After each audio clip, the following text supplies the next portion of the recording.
கர்த்தருடைய நாமம் மகிமைப்படுவதாக. இந்த நாளிலும் நம்முடைய சற்று நேர தியானத்திற்காக ஒரு வேத பகுதியை வாசிக்கலாம். மத்தேயு எழுதின சுவிசேஷம் அதனுடைய 16வது அதிகாரம் 24வது வசனம். மத்தேயு எழுதின சுவிசேஷம் 16வது அதிகாரம் 24வது வசனம். இந்த வசனத்தில் ஆண்டவர் சொல்றாரு, ஒருவன் என்னை பின்பற்றி வர விரும்பினால், அந்த வசனத்தை எப்படி வாசிக்கிறோம்? அப்பொழுது இயேசு தம்முடைய சீஷர்களை நோக்கி, ஒருவன் என்னை பின்பற்றி வர விரும்பினால் அவன் தன் சிலுவை தன்னைத்தான் வெறுத்து தன் சிலுவையை எடுத்துக்கொண்டு என்னை பின்பற்றி வர கடவன். அதாவது இயேசு கிறிஸ்துவை பற்றி நமக்கு தெரியும். இயேசு கிறிஸ்து இந்த உலகத்துக்கு வந்தார். வந்து முதலாவது ரட்சிப்புன்றது இயேசுவை பின்பற்றுகிறவர்கள். இயேசுவை பின்பற்றுகிறவர்கள் யாரெல்லாம் இயேசுவை தேவனாக, மேசியாவாக, இரட்சகராக பார்த்தார்களோ, நினைத்தார்களோ, அவங்கெல்லாம் இயேசுவுக்கு பின்னாடி போனதைத்தான் இயேசுவை பின்பற்றுதல் அப்படின்னு நாம் அன்னைக்கு இருந்த நிலைமையில பார்க்குறோம். அப்போ இயேசு சொல்கிறாரு, நீங்கள் என்ன பின்பற்றி வர விரும்பினீங்கன்னு சொன்னால், என்னை உங்களுக்கு தலைவனாக ஏற்றுக்கொள்ள விரும்புகிறீங்கன்னு சொன்னால், உங்களுக்குரியவைகளை தன்னைத்தான் வெறுத்து தன் சிலுவையை எடுத்துக்கொண்டு என்னை பின்பற்றி வர கடவீர்கள். இன்னொரு வார்த்தையில் சொன்னால், நீங்கள் என்னை உங்களுக்கு குருவாக ஏற்றுக்கொள்ள விரும்புகிறீர்களா? நீங்கள் என்னை உங்களுக்கு குருவாக ஏற்றுக்கொள்ள விரும்புகிறீர்களா? இப்போ இயேசுவை பின்பற்றுதல், இயேசுவை பின்பற்றுதல். இன்னைக்கு நாம் உலகத்தில் நிறைய தலைவர்கள் இருக்கிறார்கள், நிறைய தலைவர்கள் இருக்கிறார்கள். ஒவ்வொரு தலைவர்களையும் இன்றைக்கு உலகத்தின் மக்கள் பின்பற்றுகிறார்கள், அப்படிதானே? இன்னைக்கு நிறைய செலிபிரிட்டிஸ் இருக்கிறாங்க, சினிமாவில் நிறைய தலைவர்கள் இருக்கிறார்கள். இவர்களை ஜனங்கள் பின்பற்றுகிறார்கள். இந்த பகுதி இது ஒரு கொங்கு மண்டலம், குறிப்பாக பெரியார் மண் அப்படின்னு சொல்லுவாங்க இந்த கொங்கு மண்டலத்தை.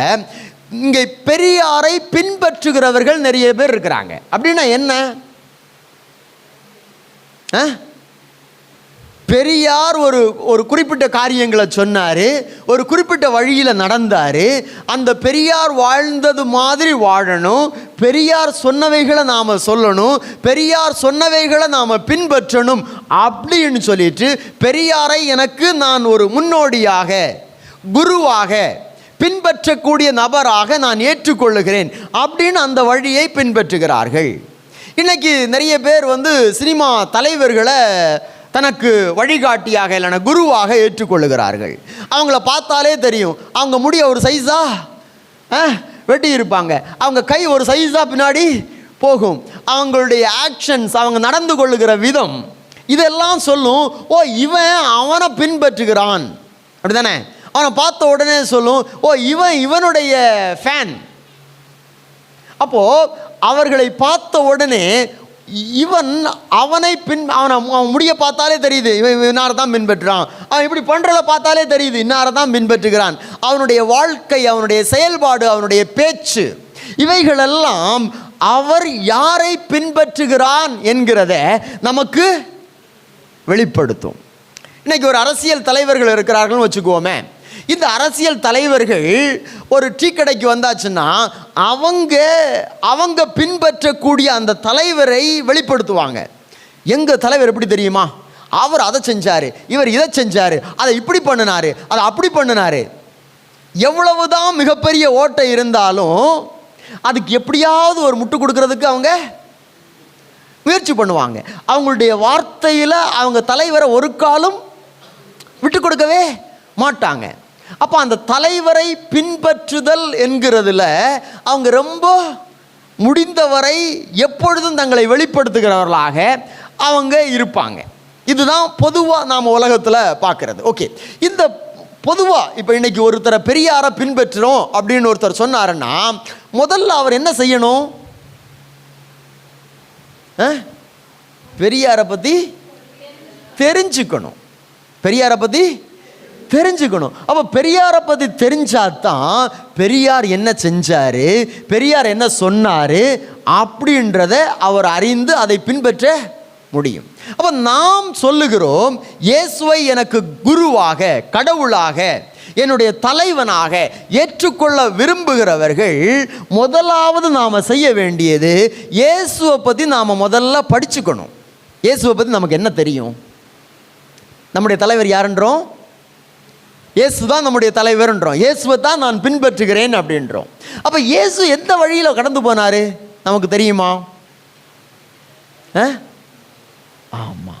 அப்போ நாம் அடிப்படையாக இயேசுவை நமக்கு குருவாக நாம் ஏற்றுக்கொண்டா முதல்ல நாம் செய்ய வேண்டியது அவரை பற்றி நாம் படிக்கணும். அவர் எப்படி வாழ்ந்தார், எப்படி நடந்தார், எப்படி பேசினார், எப்படி சூழ்நிலைகளில் அவர் செயல்பட்டார், அவர் என்ன சொன்னார், அவருடைய கொள்கை என்ன, அவருடைய கொள்கை என்ன.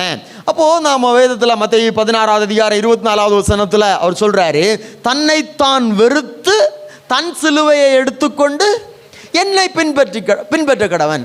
அப்போது நாம் நம்முடைய சிலுவையையும் தூக்கிட்டு ஆண்டவர்கிட்ட போகணும் அப்படின்னு சொல்கிறாரு. அல்லேலூயா. அப்போ தன்னைத்தான் வெறுத்து ஆண்டவரை பின்பற்றணும்னு அவர் சொல்கிறாரு. அப்போ இது ஆண்டவர் சொல்லக்கூடிய ஒரு படிப்பினை. நாம் வாழ வேண்டிய ஒரு இப்படி தான் நாம் இருக்கணும், இப்படி தான் நாம் நடக்கணும், இப்படி தான் அவரை பின்பற்றணும் அப்படின்னு அவர் சொல்லுகிறத நாம் தெரியாமல் அவரை பின்பற்ற முடியாது. மத்தேயுவில் நாம் தொடர்ந்து லூக்காவில் நாம் வாசிக்கிறோம் 9வது அதிகாரம் அதனுடைய 59வது வசனத்தில் நாம் வாசிக்கும் பொழுது நான் வேகமாக சொல்லி கடந்து போகிறேன். வேறொருவனை அவர் நோக்கி என்னை பின்பற்றி வா என்றார். அதற்கு அவன், ஆண்டவரே, முன்பு நான் போய் என் தகப்பனை அடக்கம் பண்ண எனக்கு உத்தரவு கொடுக்க வேண்டும் என்றான். தொடர்ந்து இன்னொரு ஆண்டவர் கூப்பிடுறாரு. அவன் சொல்றான், நான் வீட்டுக்கு போய் எல்லாத்தையும் சொல்லிட்டு வர்றேன். ஆண்டவர் 2 பேரை கூப்பிடுறாரு, என்னை பின்பற்றுங்க அப்படின்னு சொல்கிறாரு. அப்போ என்னை பின்பற்றுங்கன்னு சொல்லும்போது அதில் ஒருவர் சொல்கிறாரு, எங்கள் அப்பா இறந்துட்டாரு, நான் போய் எங்கள் அப்பாவை அடக்கம் பண்ணிட்டு வந்து உம்மை பின்பற்றுகிறேன் அப்படின்னு சொல்கிறாரு. இன்னொருத்தரை ஆண்டவர் கூப்பிடுறாரு. அவன் போய் நான் வீட்டில் போய் நான் இந்த மாதிரி இயேசுவை பின்பற்ற போகிறேன், நான் அங்கே அவங்க செய்ய வேண்டியதெல்லாம் செஞ்சுட்டு வந்து உம்மை பின்பற்றுகிறேன். இது நியாயமா இல்லையா? நியாயமா இல்லையா? நியாயம் மாதிரி தான் நமக்கு தெரியுது, அப்படி தானே? அப்பா இறந்திருக்கும் பொழுது அப்பாவை அடக்கம் பண்ணுறது முக்கியமா? ஆண்டவருக்கும் தெரியும். அது இஸ்ரவேல் கலாச்சாரத்தின்படி அவர்கள் வாழுகிறவர்களுக்கு விட மரித்தவர்களுக்கு அதிக முக்கியத்துவம் கொடுப்பாங்க. அவங்கள ரெஸ்பெக்ட் பண்ணுறது, அந்த பாடியை ரெஸ்பெக்ட் பண்ணக்கூடிய பழக்கன்றது வந்து இஸ்ரவேல் கலாச்சாரத்தில் ரொம்ப முக்கியமான ஒன்று. ஸோ ஆண்டவர் இங்கே அது அந்த முக்கியம் இல்லைன்னு சொல்ல வரல.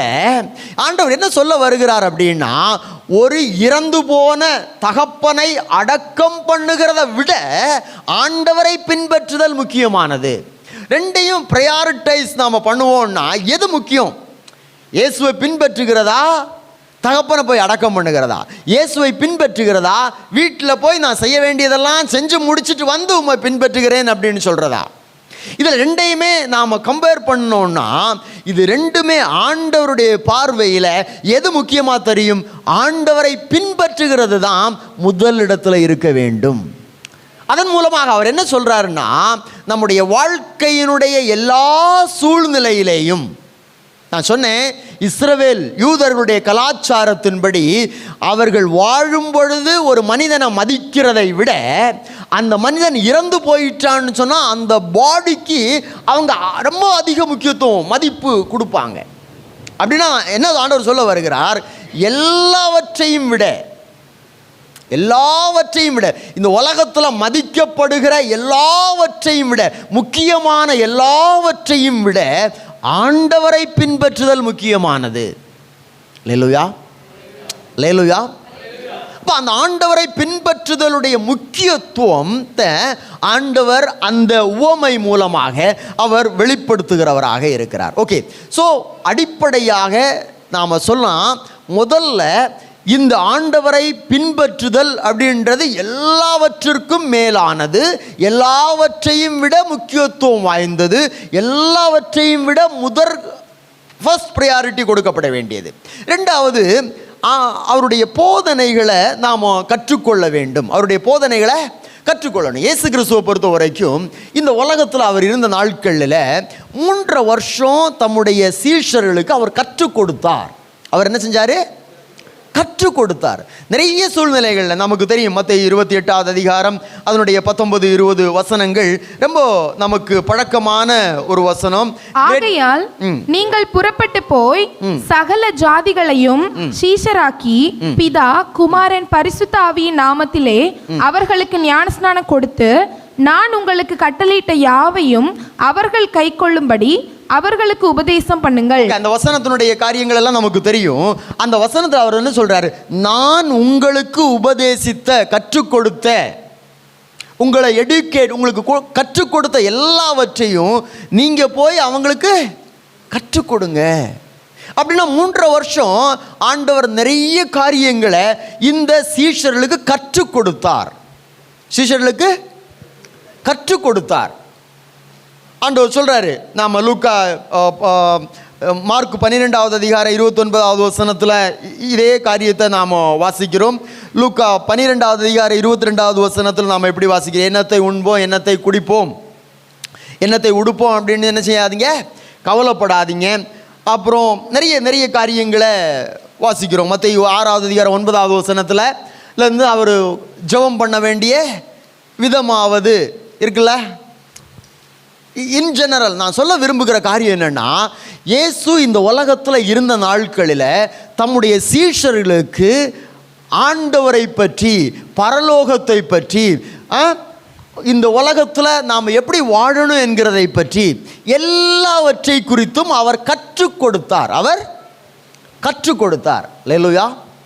கவனிக்கிறீங்களா? உங்களுக்கு நான் சொல்கிறது புரியுதா? இப்போது நாம் என்னெல்லாம் கற்றுக்கொள்ளுகிறோம்?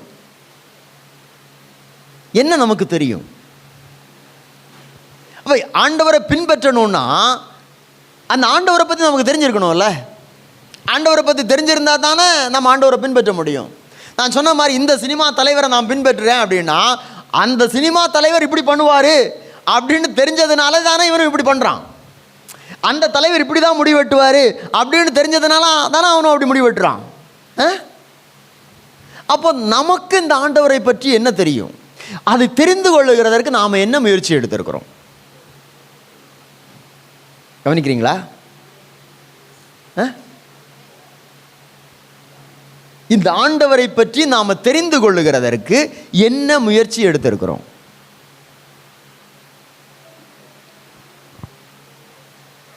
நாம் பிள்ளைகளை பள்ளிக்கூடத்துக்கு அனுப்புகிறோம், அப்படி தானே? அவங்களுக்குன்னு ஒரு பாடப்புத்தகம் இருக்குது. இந்த பாடப்புத்தகத்தை அவங்க சிஸ்டமேட்டிக்காக ஒழுங்குமுறையாக என்ன செய்யணும்? கற்றுக்கொள்ளணும். கற்றுக்கொள்ளுகிறதற்கு எந்த பள்ளிக்கூடம் நல்லா இருக்கும்? கவர்மெண்ட் பள்ளிக்கூடம் நல்லா இருக்குமா, ப்ரைவேட் பள்ளிக்கூடம் நல்லா இருக்குமா, இதை விட அந்த பள்ளிக்கூடம் நல்லா இருக்குமா அப்படின்னு தேடி பிடிச்சி ஒரு பள்ளிக்கூடத்தை கண்டுபிடிச்சி அங்கே ஃபீஸை கட்டி இந்த பாடப்புத்தகத்தை என் பிள்ளைக்கு என்ன செய்யுங்க, கற்றுக்கொடுங்க அப்படின்னு அதுக்கு காசை கொடுத்து அவங்கள கற்பிக்க வைக்கிறோம், கற்றுக்கொள்ள வைக்கிறோம், அப்படி தானே? அப்போ இது அவன் கற்றுக்கொள்ளணும். அதுக்கு நாம் ஒரு முயற்சி எடுக்கிறோம். எப்படியாவது கடனை வாங்கியாவது என்ன செய்கிறோம்? ஃபீஸை கட்டுகிறோம். ஒரு பள்ளிக்கூடத்தை தேடி கண்டுபிடிக்கிறோம். டெய்லி அவனை எப்படியோ ரெடி பண்ணி ஸ்கூலுக்கு அனுப்பி வைக்கிறோம். இதெல்லாம் நாம் எடுத்துக்கொள்ளுகிற முயற்சிகள். இதெல்லாம் நாம் எடுத்துக்கொள்ளுகிற முயற்சிகள். இந்த வேதத்தை கற்றுக்கொள்ளுகிறதற்கு நாம் என்னெல்லாம் முயற்சி எடுத்திருக்கிறோம்?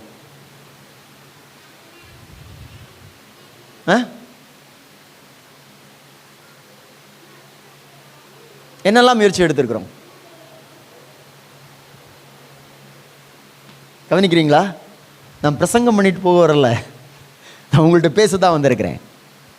இந்த வேதத்தை கற்றுக்கொள்ளுகிறதற்கு என்ன முயற்சி எடுத்திருக்கிறோம்? இண்டிவிஜுவலாக நான் கேட்குறேன், தனிப்பட்ட ஒவ்வொருத்தட்டையும் நான் கேட்குறேன். நீங்கள் இப்போ பப்ளிக்காக எனக்கு சொல்ல வேண்டாம், நீங்கள் உங்களுக்கே சொல்லுங்கள். நான் இந்த முயற்சியை எடுத்திருக்கிறேன், இந்த முயற்சியை எடுத்தேன், இதில் தோற்று போயிட்டேன், இந்த முயற்சியை எடுத்தேன், இதில் சக்ஸஸ் பண்ணிட்டேன். நான் சொல்கிறேன், ஓகே, ஒரு வருஷம் ஆரம்பிக்கும் பொழுது நாம் எடுக்கக்கூடிய முக்கியமான தீர்மானங்கள், இந்த வருஷம் நான் ஒரு முறையாவது பைபிளை படித்து முடிப்பேன், அது இப்போ தொடருகிறதா? இல்லை ஏதாவது ஒரு முயற்சி நம்மகிட்ட இருக்கா? இல்லை, அப்படி ஒன்றும் இல்லை. சர்ச்சுக்கு வந்துட்டு போகிறேன், சர்ச்சுக்கு வந்துட்டு போகிறேன்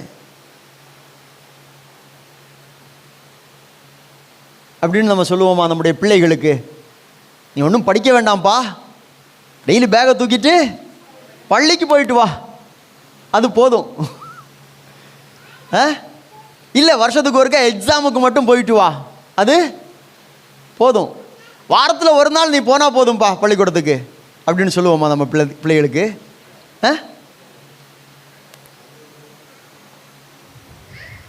ஸோ எல்லாருக்கும், எனக்கும் உங்களுக்கும், நான் விசேஷமானவன் அல்ல, எல்லாருக்கும், நம்ம எல்லாருக்கும் ஆண்டவர் ஒரே ஆண்டவர் தான். நம்மளை எல்லாரையும் ஆண்டவர் ஒரே விதத்தில் தான் பார்க்குறாரு.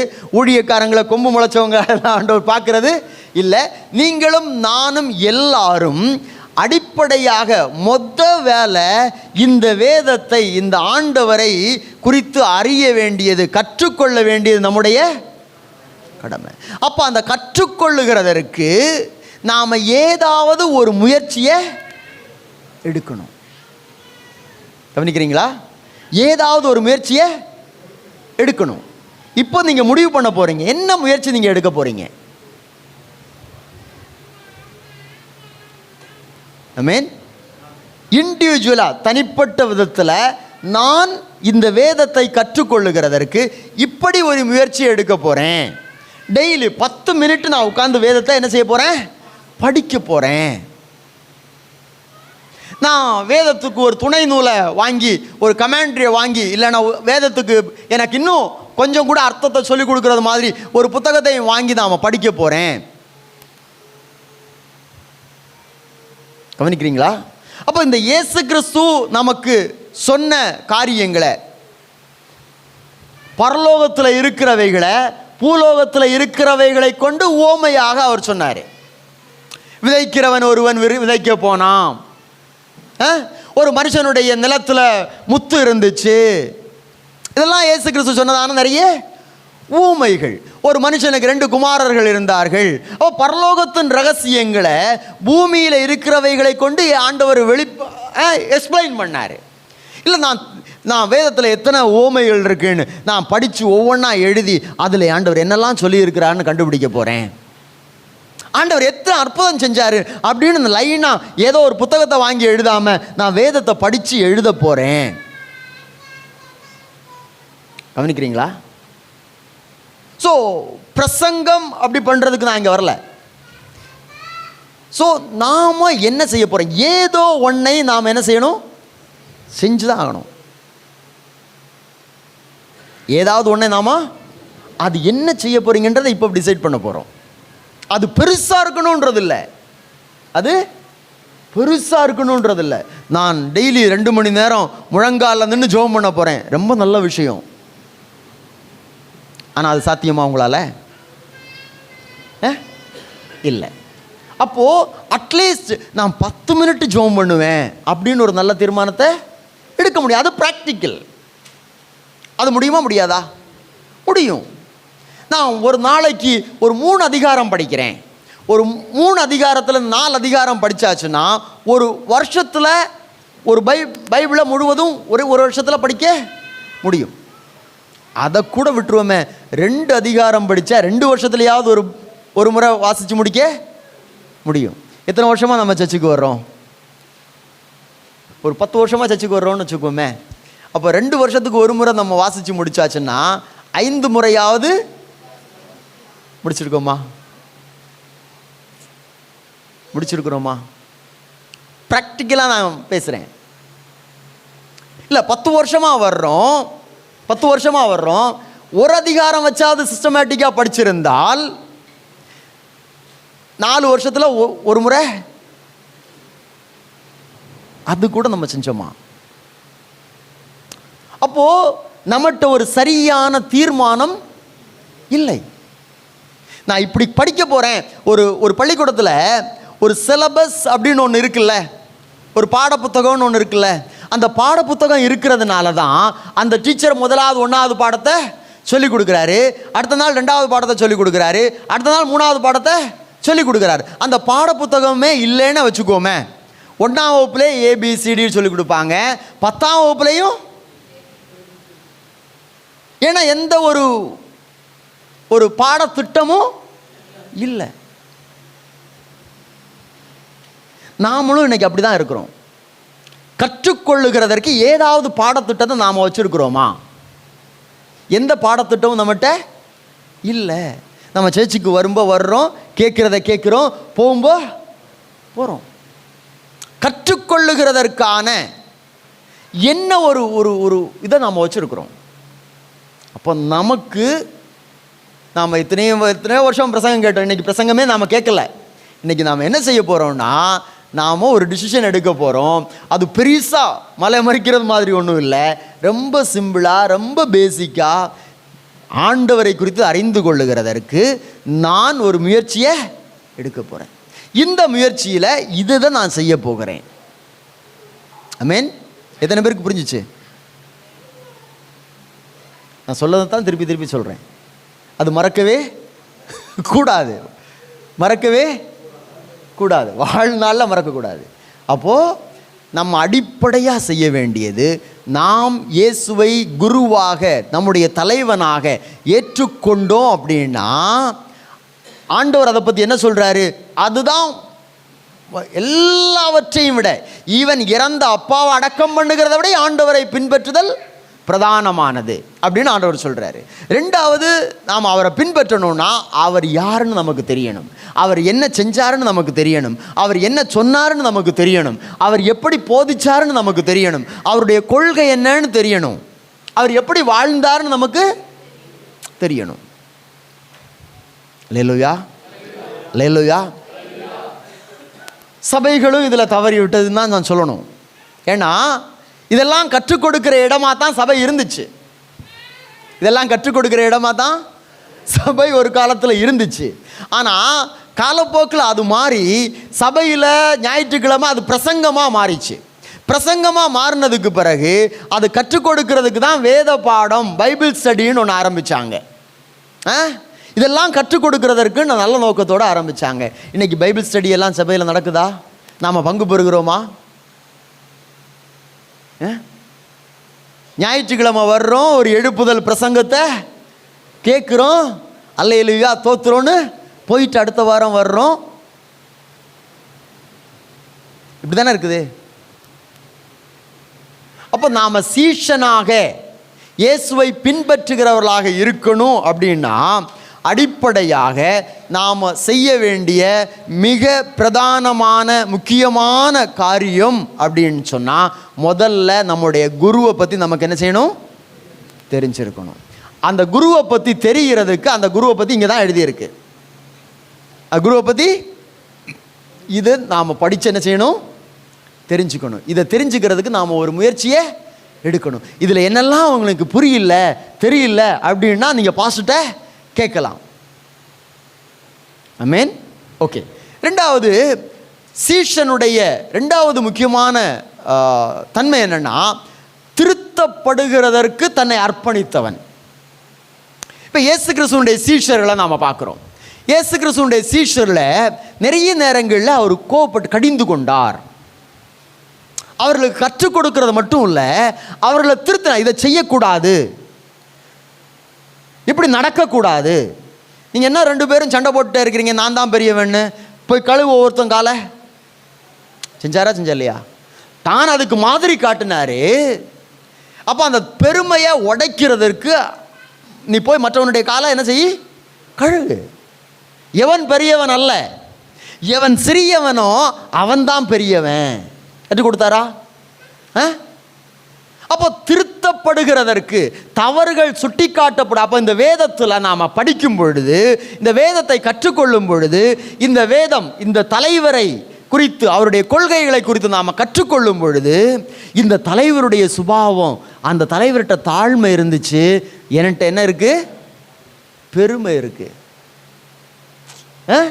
தலைவர் வந்து விட்டு கொடுத்தாரு, நான் வந்து இல்லை விட்டு கொடுக்க மாட்டேன்றேன். புரியுதா நான் பேசுகிறது? அப்போது முதல்ல நாம் கற்றுக்கொள்ள வேண்டும். ரெண்டாவது, நாம் மாறுதலுக்கு நம்மை விட்டு கொடுக்க வேண்டும்.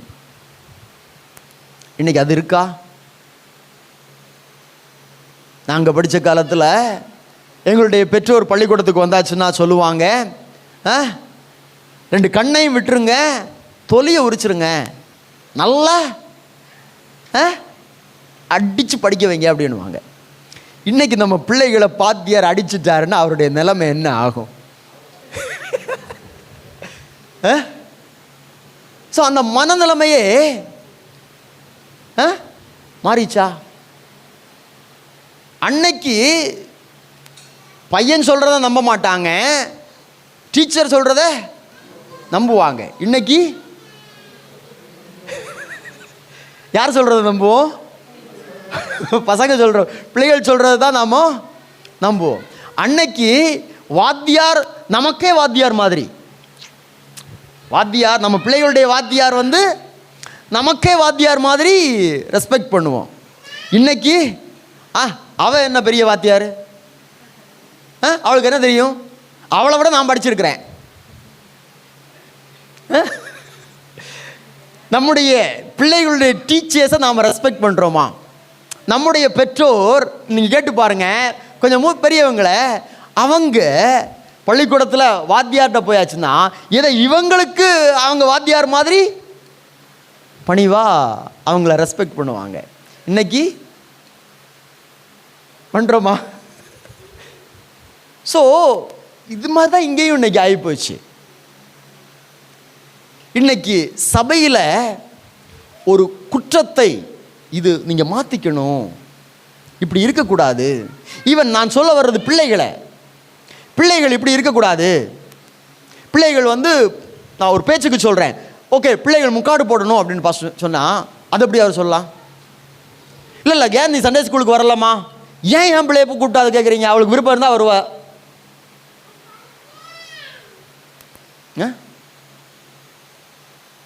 கண்டிப்புக்கு, திருத்தப்படுகிறதற்கு இன்னைக்கு நிறைய நேரங்களில் பெற்றோரே இடையூறாக இருக்கிறாங்க. உண்மையா இல்லையா? நானும் ஒரு சர்ச்சுடைய பாஸ்டர், எங்கள் சர்ச்சும் ஒரு சபை தான். இந்த உலகத்தில் நாங்களும் ஒரு சபையாக பிரதர் எங்கள் சர்ச்சுக்கு வந்திருக்கிறாங்க. ஸோ இது ஒரு யூனிவர்சல் ப்ராப்ளம் தான். ஆனால் யோசிச்சு பாருங்க, அவர்கள் திருத்தப்படுகிறதற்கு, நாம் திருந்துகிறதற்கு ஆண்டவருடைய வார்த்தையாகவோ இல்லை ஊழியர்கள் வேதத்திலிருந்து நமக்கு கற்றுக் கொடுக்கும் பொழுதோ, நாம் வேதத்தை கற்றுக்கொள்ளும் பொழுதோ திருத்தப்படுகிறதற்கு நாம் நம்ம அர்ப்பணிக்கிறோமா? இல்லை. இயேசு கிறிஸ்து திருந்த வச்சார். சொன்னல, நான் பெரியவனா நீ பெரியவனான்னு சண்டை போட்டுருக்கிறியா, அவன் காலை கழுக வச்சாரா இல்லையா? உடைச்சாரா இல்லையா? திருத்தினாரா இல்லையா?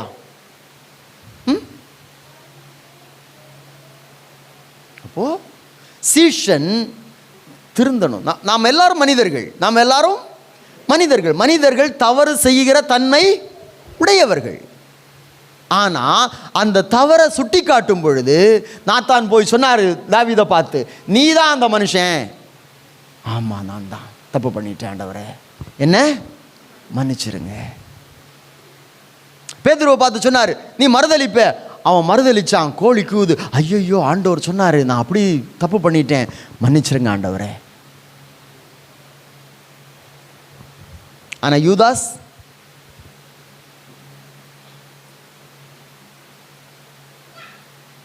அப்போ தவறு நாம செய்யக்கூடிய இயல்பை உடையவர்கள். ஆனால் அந்த தவறு சுட்டி காட்டப்படும் பொழுது, அந்த தவறை சரி செய்கிறதற்கு ஆண்டவர் முயற்சிக்கும் போது நாம் அதுக்கு விட்டு கொடுக்குறோமா? நாத்தான் தீர்க்கதரிசிட்ட ஆண்டவர் சொல்றாரு, தாவீதை திருத்த விரும்புகிறாரு. தாவீதிட்ட போய் சொல்றாரு, நீ தான் அந்த மனுஷன். ஆமா, நான் தான். தாவீது சொல்லியிருக்காரு, நாத்தானை பிடிச்சிட்டு போய் கொலை பண்ணியிருப்பாங்களா இல்லையா? உரியாவை கொண்டாங்களா இல்லையா? சரித்திரம் தெரியும் தானே? உரியா எந்த தப்பும் பண்ணல. போர் முனையில் ராஜாவுக்காக, நாட்டுக்காக உயிரை கொடுத்து நின்ன ஒரு போர் வீரன், அவனை கொன்னுருங்கப்பான்னாங்க. தாவீது தான் சொல்றாரு. தாவீது சொன்னார், கொன்னுட்டாங்களா இல்லையா? நாத்தானையும் சவுலுடைய காலத்தில் 80 ஆசாரியர்களே சவுல் என்ன செஞ்சாரு? ராஜா சொன்னார்னா அதுக்கு மேலே எந்த அப்பீலும் இல்லை. அது ஆசாரியனாக இருக்கட்டும், வேற யாராவது இருக்கட்டும். ராஜா 80 ஆசாரியர்களை கொலை செய்யும்படியாக சொன்னார், கொலை செஞ்சுட்டாங்க. அப்படி இருக்கும்போது நாத்தானை கொலை பண்ண முடியும் தானே? பண்ணாரா? தன்னுடைய தவறை உணர்ந்தார். தன்னுடைய தவறை திருத்துகிறதற்கு மன்னிப்பு கேட்டார். ஆமென். ஓகே, நிறைய காரியங்கள் சொல்ல முடியும். சீஷனுக்கு ஆண்டவர் கொடுத்த அடிப்படையான இன்னொரு முக்கியமான கடமை என்னன்னா, சீஷர்களை உருவாக்குகிறவன். சீஷனை உருவாக்கணும். இந்த MLM இருக்குல்ல, மல்டி லெவல் மார்க்கெட்டிங், கேள்விப்பட்டது இல்லையா? நீங்கள் 2 பேரை உங்களுக்கு கீழே பிடிங்க, அந்த 2 பேர் இன்னும் 2 பேரை அவங்களுக்கு கீழே பிடிப்பாங்க, அந்த 2 பேரும் அவங்களுக்கு கீழே 2 பேரை பிடிப்பாங்க. இதுதான் இன்னைக்கு இருக்கக்கூடிய மல்டி லெவல் மார்க்கெட்டிங் ஸ்ட்ராட்டஜி. இந்த மல்டி லெவல் மார்க்கெட்டிங்கை ஆண்டவர் அன்னைக்கே இன்ட்ரடியூஸ் பண்ணார். என்ன சொன்னாருன்னா, நீ என்னை பின்பற்றி வா, நீ எப்படி எனக்கு சீஷனா இருக்கிறியோ அதே மாதிரி நீ போய் சொல்லி 2 பேரை எனக்கு சீஷனா மாற்று. அவங்க அடுத்தவங்களை சீஷனா மாற்றணும். அவங்க அடுத்தவங்களை சீஷனா. நாம் எத்தனை பேரை சீஷனை மாற்றி இருக்கிறோம்?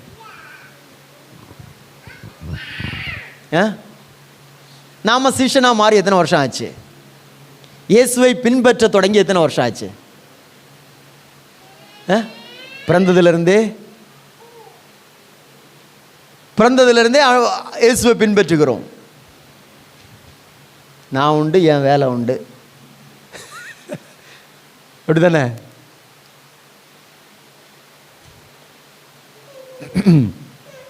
எசேக்கியேல் 9வது அதிகாரம்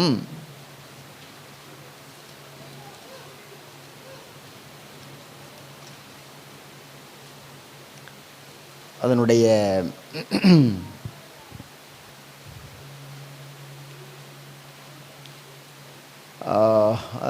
முதலிலிருந்தே வாசிக்கலாம். ஒரு சில வசனங்களை மட்டும் நான் சொல்கிறேன் சுருக்கமாக. அதனுடைய 4வது வசனத்திலிருந்து, கர்த்தர் அவனை நோக்கி, நீ எருசலேம் நகரம் எங்கும் உருவ போய் அதற்குள்ளே செய்யப்படுகிற சகல அருவருப்புகளின் நிமித்தம் பெருமூச்சு விட்டு அழுகிற மனுஷரின் நெற்றிகளில் அடையாளம் போடு என்றார். ஆண்டவர் எசேக்கியேல் தீர்க்கதரிசிட்ட ஒரு தரிசனத்தில் சொல்றாரு, நீ எருசலேம் நகரம் எங்கும் போய் அதற்குள்ளே நடக்கக்கூடிய அருவருப்புகள் நிமித்தம் பெருமூச்சு விட்டு அழக்கூடியவர்களுடைய நெற்றியில அடையாளம் போடு, முத்திரையிடுன்றாரு. ஒரு மார்க், ஒரு சைன். ஓகே. பின்பு அவர் என் காதுகள் கேட்க மற்றவர்களை நோக்கி, நீங்கள் இவன் பின்னாலே நகரமெங்கும் உருவ போய் வெட்டுங்கள், உங்கள் கண் தப்ப விடாமலும் நீங்கள் இறங்காமலும் முதியோரையும் வாலிபரையும் கன்னிகைகளையும் குழந்தைகளையும் ஸ்திரீகளையும் சங்கரித்து கொன்று போடுங்கள், அடையாளம் போடப்பட்டிருக்கிற ஒருவனையும் கிட்டாதிருங்கள், என் பரிசுத்த ஸ்தலத்திலே துவங்குங்கள் என்று என் காதுகள் கேட்க சொன்னார். ஒரு தேவதூதனை கூப்பிட்டு ஆண்டவர் சொல்றாரு, நீங்க அந்த சிட்டி ஃபுல்லா, எருசலேம் ஃபுல்லா போங்க. எருசலேமில் போய் எருசலேமில் நடக்கக்கூடிய அருவருப்புகள் நிமித்தம் பாவத்தை நினைச்சு பெருமூச்சு விட்டு அழக்கூடியவங்களுடைய நெற்றிகளில் முத்திரையிடுங்க. அடுத்து இன்னொரு கூட்டம் தேவதூதர்களை அனுப்பி விடுறாரு, நீங்க போங்க, யாருடைய நெற்றிகளிலெல்லாம் முத்திரை இல்லாம இருக்குதோ அத்தனை பேரையும் வெட்டுங்க.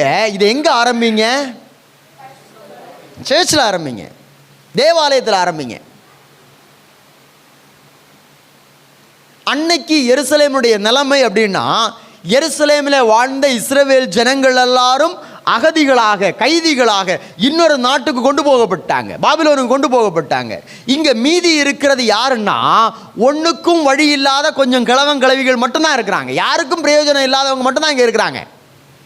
அப்போது ஒரு பாட்டியம்மாவனால் இங்கே ஒரு டாஸ்மார்க் இருக்குன்னா போய் அங்கே தர்ணாவா பண்ண முடியும்? பண்ண முடியாது. இவங்க இங்கே உட்காந்து, ஐயோ என் நாட்டில் இப்படி ஒரு பாவம் நடக்குதே, என்னால் ஒன்றும் செய்ய முடியலையே, நான் என்ன தான் செய்ய முடியும், ஐயோ என் தேசத்தில் இப்படி தவறு நடக்குதே, ஐயோ ஜனங்கள் மனம் திரும்பாமல் இருக்காங்களே, ஐயோ ஜனங்கள் ஆலயத்துக்கு வராமல் இருக்கிறாங்களே அப்படின்னு இவங்க உட்கார்ந்து என்ன செய்ய முடியும்? அழ முடியும்,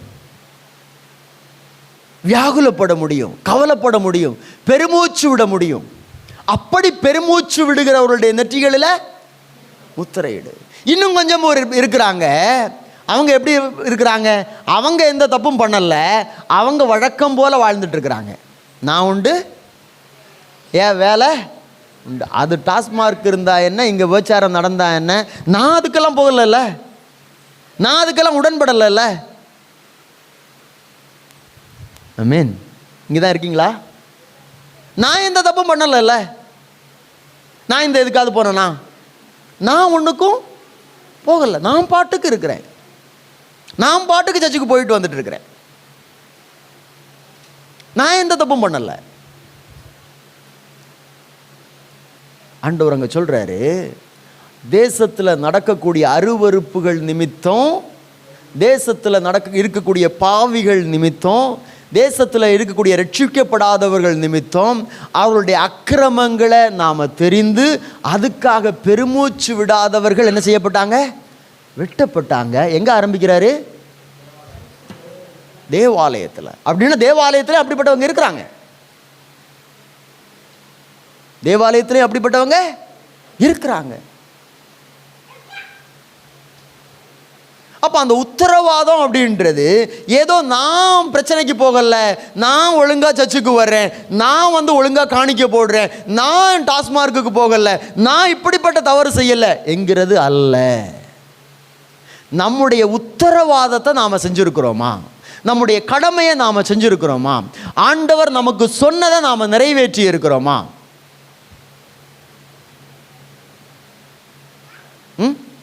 அதுதான் கேள்வி. நாம் 10 வருஷமாக சர்ச்சுக்கு வர்றோம், 10 வருஷமாக ஆண்டவருடைய பிள்ளையாக இருக்கிறோம், 20 வருஷமாக ஆண்டவருடைய பிள்ளையாக இருக்கிறோம். யாருக்கு சுவிசேஷம் சொல்லி இருக்கிறோம்? எத்தனை பேருக்கு சொல்லி இருக்கிறோம்?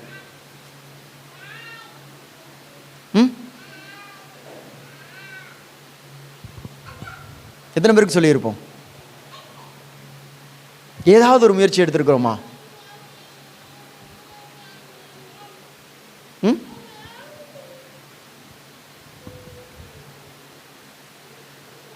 இங்கே தானே இருக்கிறீங்க. நாம் என்ன செஞ்சிருக்கிறோம்? அப்போ இது நாம் வேணும்னா செய்யலாம், இல்லை வசதி இருந்தால் செய்யலாம், இல்லை வாய்ப்பு இருந்தால் செய்யலாம், இல்லை பாஸ்டர் இதுக்குன்னே இருக்கிறாரு அவர் செஞ்சுக்குவார், அப்படியா? இது ரட்சிக்கப்பட்ட சீஷனாக இருக்கக்கூடிய ஒவ்வொருவருடைய கடமை. நான் சீஷன்னா நான் இதை செய்யணும், நீங்கள் சீஷர்னா இதை செஞ்சு தான் ஆகணும். இது ஆப்ஷனல் அல்ல. ஓகே, கடைசியா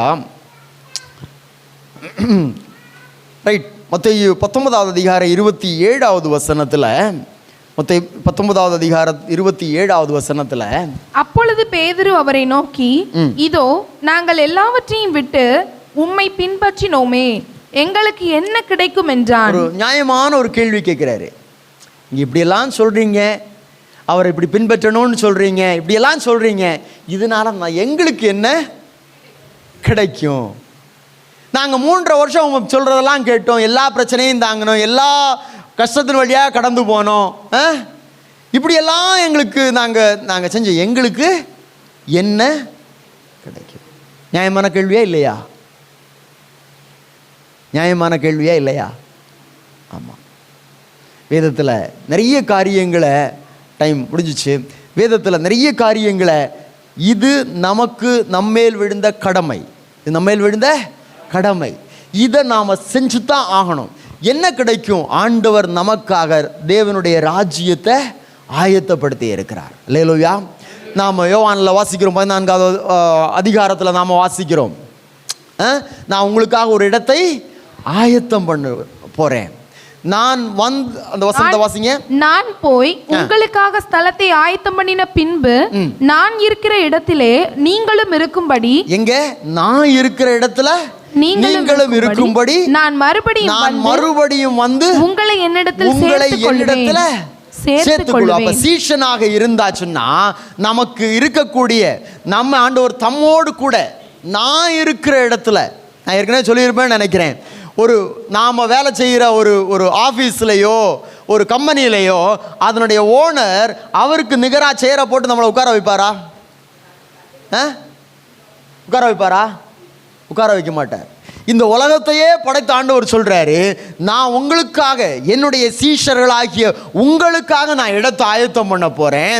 நான் இடத்தை ஆயத்தம் பண்ணினது பின்பு நான் மறுபடியும் வந்து நான் இருக்கிற இடத்துல நீங்களும் இருக்கும்படிக்கு, என் கூட நீங்க இருக்கிறதற்கு, எனக்கு சமமா நீங்க உங்களை உட்கார வைக்கிறதற்கு நான் மறுபடியும் வந்து உங்களை என்னிடத்துல என்ன செய்வேன்? சேர்த்து கொள்ளுவேன். அல்லேலூயா, அல்லேலூயா. அப்போ ஆண்டவர் நம்மை, அவருடைய சீஷர்களை எங்கே உட்கார வைக்க போகிறாரு? தம்மோடு கூட கூட அவரோடு கூட நம்ம பாடுகளை சகித்தோமானால் அவரோடு கூட ஆளுகையும் செய்வோம். அப்போ இந்த உலகத்தில் நாம் அவருக்கு கீழ்ப்படிந்து சீஷர்களாக அவரை பின்பற்றுகிறவர்களாக நாம் வாழ்ந்தா அவரோடு கூட உட்காருவோம், அவரோடு கூட ஆளுகை செய்வோம். அது மட்டும் இல்லை, ஆண்டவர் என்ன சொல்கிறாரு? இந்த உலகத்தில் நூறத்தனையான பிரதிபலன்களையும் பரலோக நித்தியத்தையும் நான் உங்களுக்கு தருவேன் அப்படின்னு சொல்கிறார். அப்போ நம்முடைய ஒவ்வொரு காரியங்களையும் அவர் என்ன சொல்கிறார்? ஒரு கலசம் தண்ணீர் குடிக்க கொடுக்கிறவனும் அதனுடைய பிரதிபலனை அடையாமற் போவதில்லை. ஆஃப்டர் ஆல் ஒரு டம்ளர் தண்ணி கொடுத்தா கூட அதை கணக்கில் வைக்கிறாரு. அப்போ நாம் சீஷனாக வாழுகிறதற்கு எடுத்துக்கொள்ளுகிற முயற்சி, அதுக்குரிய பிரயாசங்கள், அவருக்கு கீழ்ப்படுகிறதெல்லாம் அவருடைய கணக்கில் இருக்குமா இருக்காதா? நிச்சயமாகவே இருக்கும். அப்போது நாம் சீஷனாக தொடரணும் அப்படின்னா அடிப்படையாக நம்முடைய தலைவரை பற்றி நமக்கு தெரிஞ்சுக்கணும். தெரிகிறதற்கு நாம் என்ன செய்ய போகிறோம்? இன்னையிலிருந்து நான் பிரசங்கம் பண்ணலை, நான் இதை தான் கேட்குறேன். நம்ம தலைவரை பற்றி தெரிஞ்சுக்கிறதுக்கு நீங்கள் என்ன செய்ய போகிறீங்க? முதலாவது கேள்வி. ரெண்டாவது கேள்வி, இந்த தலைவர் நமக்கு சொன்ன கற்பனை, நீங்கள் போய் சீஷர்களை உருவாக்குங்க. நீங்கள் எனக்கு சீஷனாக இருங்க, நீங்கள் போய் சீஷர்களை உருவாக்குங்க. நம்ம எத்தனை பேர் உருவாக்கி இருக்கிறோம்? உருவாக்குறதற்கு என்ன முயற்சி எடுத்திருக்கிறோம்? என்ன முயற்சி எடுத்திருக்கிறோம்? இல்லைங்க, நான் என் வேலையை பார்த்துட்டு இருக்கிறேன், நான் எந்த தப்புக்கும் போகலன்னு ஆண்டவர்கிட்ட சொல்ல முடியாது. அதான் நான் அந்த எசேக்கியேல் 9வது அதிகாரத்துலேருந்து உங்களுக்கு காட்டினேன். கொஞ்சம் பேர் எருசலேமில் நடக்கிற அருவருப்புகளை பார்த்துட்டு அவங்க ஒதுங்கி போயிட்டாங்க. அவங்க அருவருப்புக்கு போகலை, அவங்க விபச்சாரத்துக்கு போகலை, அவங்க வேசித்தனத்துக்கு போகலை, அவங்க திருடுறதுக்கு போகலை. அவங்க அதை பார்த்து ஒதுங்கி போயிட்டாங்க. அதை பார்த்து பெருமூச்சு விடலை, அதை பார்த்து அழலை, அதை பார்த்து அதை அவங்கள்ட்ட போய் மனம் திரும்புங்கன்னு சொல்லலை, அதை பார்த்து அதற்காக எந்த முயற்சியும் எடுக்கலை.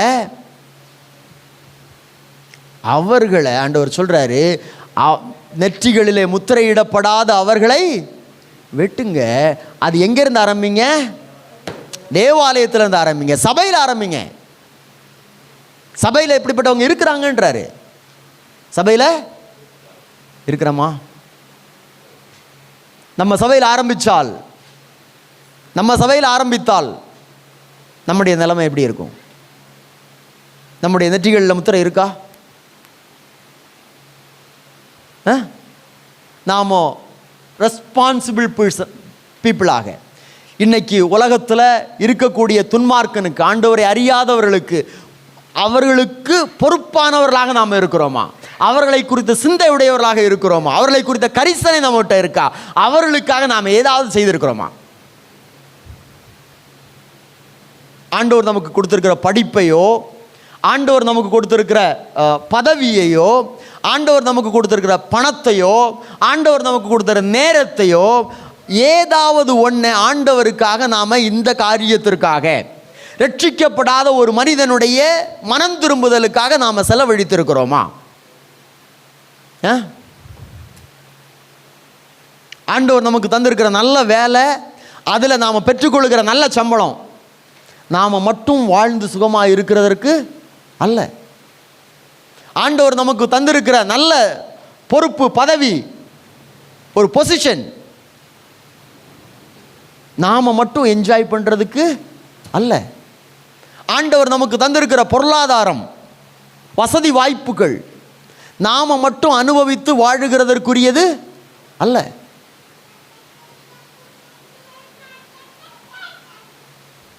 ஆமென். கடினமாக இருக்கா?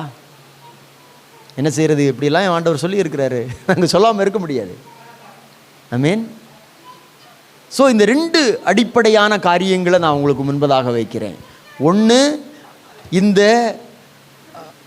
ஆண்டவரை, இந்த குருவை, அவருக்கு சீஷனாக இருக்கிறோம் அப்படின்னு சொல்லக்கூடிய நாம அவரை பற்றி என்ன செய்யணும்? தெரிஞ்சுக்கணும். 2வது, நாம சீஷர்களை உருவாக்கணும். இதற்கு நாம் ஏதாவது முயற்சியை, ஏதாவது ஒரு தீர்மானத்தோடு இந்த இடத்துலேருந்து போகணும். பெருசாக இல்லை, அட்லீஸ்ட் சிறுசா. நான் ரெஸ்பான்சிபிள். நான் சொன்னேன்ல, ஒரு பாட்டியால் இங்கே இருக்க டாஸ்மார்க்கை ஒன்றுமே, ஆனால் அது டெய்லி உட்காந்து, ஆண்டவரே இங்கே இப்போ இப்படியெல்லாம் குடிச்சு அழிஞ்சு போகிற ஆண்டவரே அப்படின்னு என்ன செய்கிறாங்க? அழுகிறாங்க. அவருடைய நெற்றியில் என்ன செய்யப்படுகிறது? அடையாளம் போடப்படுகிறது. அது அவர்களை பாதித்து இருக்கிறது. ஐயோ, அவன் அழிந்து போறானே. நம்மளை பாதிக்குதா? கண்களை மூடி நாம் ஜெபிக்கலாம். ஸ்தோத்திரம் ஆண்டவரே, ஸ்தோத்திரங்க தாவே. எல்லாரும் 2 நிமிஷம் முழங்காற்படியிட்டு நம்மை நாமே ஆராய்ந்து பார்க்கக்கூடிய ஒரு நேரம். இயேசுவை பின்பற்றுகிறோம் அப்படின்னு நாம் சொல்லுகிறோமே, இந்த இயேசுவை பற்றி நாம் என்ன தெரிந்திருக்கிறோம்? இந்த இயேசுவனுடைய குணாதிசயங்கள் நமக்கு தெரியுமா? இந்த இயேசு எப்படி வாழ்ந்தாருன்னு தெரியுமா? இந்த இயேசு என்னெல்லாம் போதிச்சாருன்னு தெரியுமா? இந்த இயேசு என்னெல்லாம் கற்றுக் கொடுத்தாருன்னு நமக்கு தெரியுமா?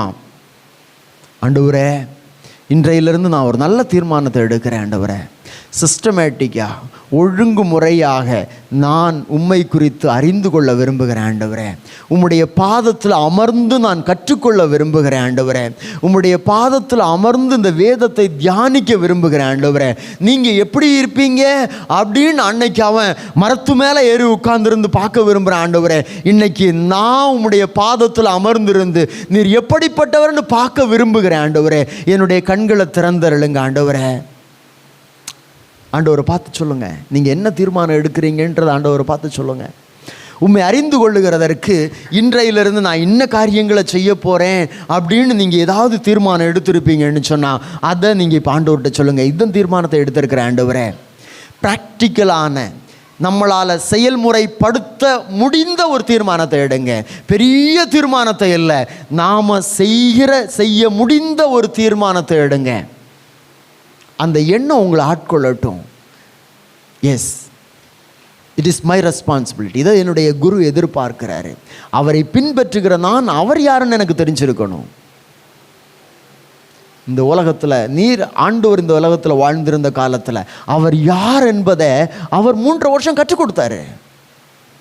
ஆமாண்டவரே, நான் கற்றுக்கொள்ள என்னை அர்ப்பணிக்கிறேன். ஆண்டவரே, கற்றுக்கொள்ள என்னுடைய நேரத்தை நான் அர்ப்பணிக்கிறேன். ஆண்டவரே, கற்றுக்கொள்ளுகிறதற்கு என்னுடைய பொருளாதாரத்தை அர்ப்பணிக்கிறேன். ஆண்டவரே, கற்றுக்கொள்ளுகிறதற்கு என்னுடைய வாழ்க்கையை அர்ப்பணிக்கிறேன். ஆண்டவரே, நான் மட்டும் இல்லை ஆண்டவரே, என்னுடைய பிள்ளைகள் உம்மை குறித்து கற்றுக்கொள்ளணும். ஆண்டவரே, பள்ளிக்கூடத்தில் போகிறதுக்கு நான் முக்கியத்துவம் கொடுக்குறேன், ஆனால் ஆண்டவரை அறிந்து கொள்ளுகிறதற்கும் நான் முக்கியத்துவம் கொடுக்கணும். ஆண்டவரே,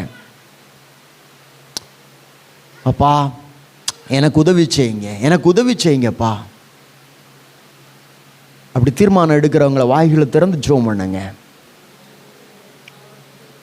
ஆண்டவரே, உம்மை குறித்து கற்றுக்கொள்ளுகிறவன் மற்றும் அல்ல ஆண்டவரே, அப்பா உம்முடைய வேதத்தில் சொல்லப்பட்டபடியாக உமக்கு சீஷனாக்குகிற, மற்றவர்களுக்கு சுவிசேஷத்தை அறிவிக்கிற, ஆண்டவரை குறித்து சொல்லக்கூடிய, அழிந்து போகிற ஜனங்களை குறித்த பாரமுடையவர்களாக, கரிசனை உடையவர்களாக, அவர்களுக்காக ஏதாவது ஒன்றை செய்ய என்னை அர்ப்பணிக்கிறேன் ஆண்டவரே. எனக்கு நீர் தந்திருக்கிறத நான் அதற்காக பயன்படுத்துகிறதற்கு என்னை அர்ப்பணிக்கிறேன் ஆண்டவரே. எனக்கு தந்திருக்கிற நேரத்தை நான் பயன்படுத்த அர்ப்பணிக்கிறேன் ஆண்டவரே. எனக்கு தந்திருக்கிற பொருளாதாரத்தை பயன்படுத்த அர்ப்பணிக்கிறேன் ஆண்டவரே.